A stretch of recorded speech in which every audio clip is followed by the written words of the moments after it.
اسلام کے حوالے میں دیکھنے میں آیا کہ صوفیہ کرام نے معاشرتی فلاح و بہبود میں ایک ریڑھ کی ہڈی کا کام کیا، مگر آج کل یہ دیکھنے میں نہیں ملتا۔ ایسا کیوں ہے؟ تصوف، طریقت اور صوفیانہ روایت،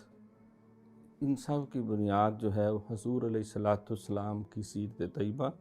اور صحابہ اکرام رضوان اللہ تعالیٰ علیہم اجمعین اور بالخصوص خلفائے راشدین، جو ایک آئیڈیل نظام حکومت ہے خلفائے راشدین کا، وہ ہے کہ حضور علیہ الصلاۃ والسلام نے جس طرح ایک فلاحی معاشرے کا نہ صرف تصور پیش کیا بلکہ پریکٹیکلی وہ کر کے دکھایا۔ مدینہ منورہ میں تشریف لائے، میثاق مدینہ کی صورت میں ہر ایک کو ایک تحفظ عطا کیا، عزت نفس عطا کی، عدل و انصاف عطا کیا، امن و سلامتی کا ماحول پیدا کیا۔ پھر آپ کے ساتھ جو گھر بار لٹا کے مہاجرین آئے تھے ان کو بڑے آسان طریقے سے انما المؤمنون اخوہ، صرف یہ قرآن کا نعرہ نہ رہا بلکہ اس کو مواخات مدینہ کی صورت میں آپ نے مہاجرین اور انصار کو ان کو پراپرلی معاشرتی عزت ملا، سٹیٹس ملا اور ان کی ساری ضروریاتی زندگی بھی پوری ہوئی۔ پھر اس کے بعد ہر موقع پر دیکھیں، غزوہ بدر جو ہے اس میں جو قیدی مسلمانوں کے ہاتھ آئے تو جو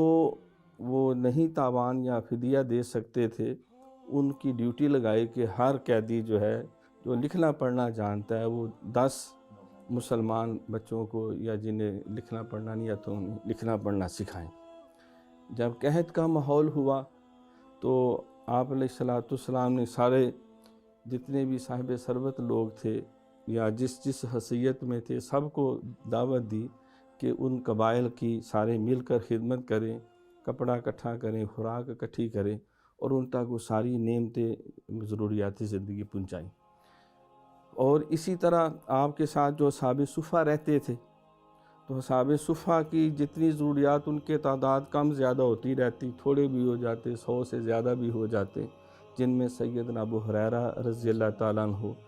حضرت سیدنا سلیمان فارسی، حضرت سیدنا صہیب رومی، حضرت سیدنا ابو ذر غفاری